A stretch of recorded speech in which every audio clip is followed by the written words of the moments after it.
Bismillahirrahmanirrahim. Assalamualaikum warahmatullahi wabarakatuh. Alhamdulillah wa syukurillah, la haula wa la quwata illa billah. Kepada semua calon peserta didik MAN 2 Jepara yang saya banggakan, saya ucapkan selamat datang, selamat bergabung di madrasah tercinta ini. Sebelumnya saya ingin memperkenalkan diri saya. Nama saya Rini Martiana Anis. Di sini saya akan menyampaikan materi matsama tentang kurikulum. Anda akan mendapatkan 4 hal. Yang pertama yaitu tentang pengertian kurikulum. Yang kedua tentang struktur kurikulum 13. Yang ketiga yaitu peminatan peserta didik. Yang keempat yaitu tentang KKM. Yang pertama akan saya bahas tentang pengertian kurikulum. Pengertian kurikulum menurut Undang-Undang Nomor 20 Tahun 2003, kurikulum adalah perangkat rencana dan pengaturan mengenai tujuan, isi, dan bahan pelajaran, serta cara yang digunakan sebagai pedoman penyelenggaraan kegiatan pembelajaran untuk mencapai tujuan pendidikan tertentu. Dan sekarang ini, kurikulum yang dipakai yaitu kurikulum 2013. Struktur kurikulum 2013.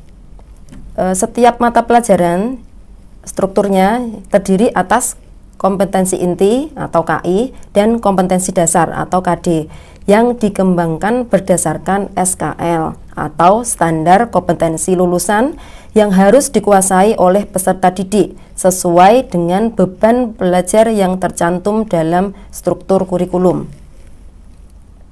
Di MAN 2 Jepara ada 2 jurusan kelas, yaitu kelas jurusan peminatan IPA dan kelas jurusan peminatan IPS. Adapun mata pelajaran jurusan peminatan MIPA dan IPS ada 3 kelompok mata pelajaran, yaitu kelompok mapel A, B, yaitu umum, dan kelompok C peminatan dan mata pelajaran lintas minat. Kelompok C peminatan untuk jurusan MIPA itu terdiri dari matematika, biologi, fisika, dan kimia. Jadi di jurusan MIPA ada 2 pelajaran matematika, yaitu matematika umum dan matematika peminatan. Kelompok C peminatan untuk IPS terdiri dari geografi, sejarah, sosiologi, dan ekonomi. Jadi dalam jurusan IPS ada 2 pelajaran sejarah, yaitu sejarah Indonesia umum dan sejarah peminatan. Adapun rinciannya bisa dilihat di buku panduan matsama halaman 41 dan 42. Selanjutnya kita akan mempelajari tentang mata pelajaran lintas minat. Apa itu pelajaran lintas minat? Jadi dalam kurikulum 2013, peserta didik selain mendapatkan mata pelajaran peminatan tertentu, siswa juga diberi kesempatan untuk mendapatkan mata pelajaran dari peminatan lain. Hal ini memberi peluang kepada peserta didik untuk mempelajari mata pelajaran yang diminati namun tidak terdapat dalam kelompok mapel peminatan. Misalnya, Anda berada di kelas 10 MIPA.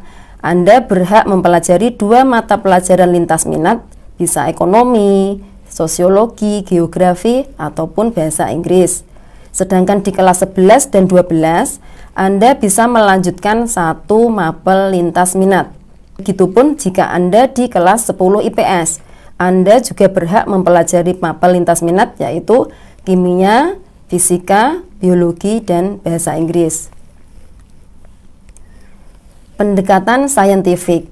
Pendekatan saintifik itu merupakan pendekatan ilmiah dalam kurikulum 2013. Dalam pembelajaran, siswa dapat melakukan kegiatan yaitu meliputi mengamati, menanya, menalar, mencoba, membuat jejaring untuk semua mata pelajaran.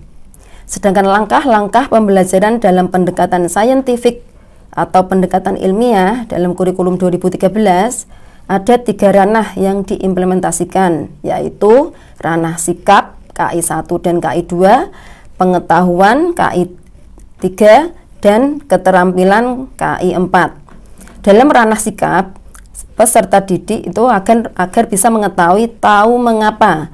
Sedangkan ranah pengetahuan agar peserta didik tahu apa. Dan yang terakhir, ranah keterampilan peserta didik agar mengetahui tahu bagaimana.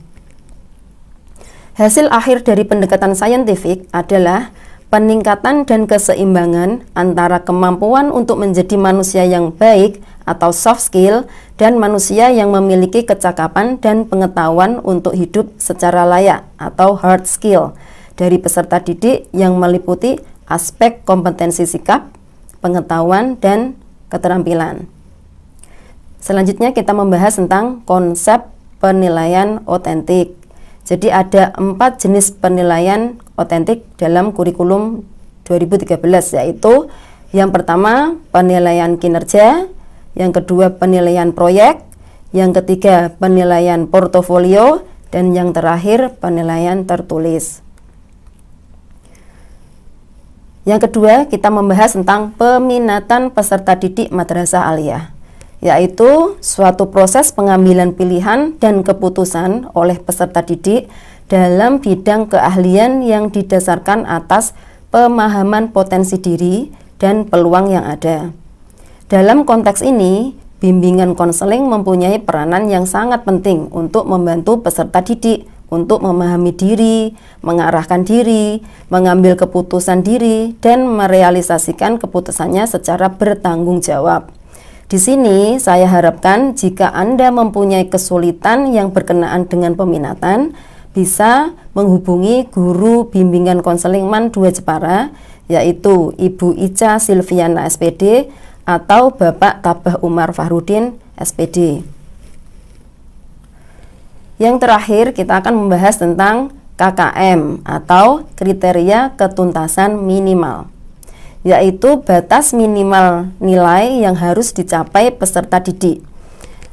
KKM semua mata pelajaran di MAN 2 Jepara tahun pelajaran 2021-2022 yaitu 73. Jadi, jika nilai yang diperoleh lebih rendah dari KKM, maka Anda akan tertinggal kelas. Jadi di sini saya yakin bahwa semua calon peserta didik MAN 2 Jepara mempunyai niat dan semangat yang kuat untuk menimba ilmu di MAN 2 Jepara dengan ikhlas sebagai bentuk rasa syukur kepada Allah dan rasa sayang Anda kepada orang tua yang telah membanting tulang demi kesuksesan Anda. Belajar merupakan kewajiban setiap muslim. Karena pentingnya belajar, Allah pun berjanji dalam surat Al-Mujadalah, niscaya Allah akan meninggikan orang-orang yang beriman di antaramu dan orang-orang yang diberi ilmu pengetahuan beberapa derajat. Dan Allah Maha mengetahui apa yang kamu kerjakan. Itu semua tentang materi tentang kurikulum. Saya harapkan Anda bisa memahaminya dan bisa mengerjakan soal yang ada di buku panduan Matsama tentang kurikulum. Nanti ketika luring saya akan meminta tugas tersebut.